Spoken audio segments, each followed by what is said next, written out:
ராஜஸ்தான் மாநிலத்தில் ஒரு வாரத்திற்கு முன்பு ஆழ்துளை கிணற்றில் விழுந்த 3.5 வயது சிறுமி இன்னும் மீட்கப்படாதது சோகத்தை ஏற்படுத்தியுள்ளது. கோட்புட்லி பெஹ்ரோர் மாவட்டத்தில் கிராட்புரா என்ற கிராமத்தில் இந்த துயரம் அரங்கேறிய நிலையில் குழந்தையின் தாய் கண்ணீருடன் காத்து கிடக்கிறார். தேசிய பேரிடர் மீட்புப் படையினரும் மீட்புப் பணியில் ஈடுபட்டுள்ள நிலையில் ஆழ்துளை கிணறு உள்ள பகுதியில் கடினமான பாறைகள் இருப்பதால் தொய்வு ஏற்பட்டுள்ளதாக தெரிவிக்கப்பட்டுள்ளது.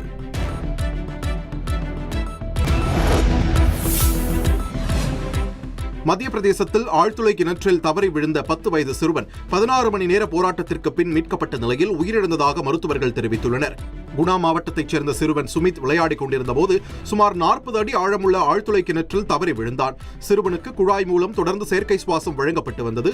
இந்நிலையில் ஆழ்துளையில் இருந்து சிறுவன் மீட்கப்பட்டதும் மருத்துவமனை கொண்டு செல்லப்பட்டான். மயக்க நிலையில் இருந்த சிறுவனை பரிசோதித்த மருத்துவர்கள் இறந்துவிட்டதாக அறிவித்தனர்.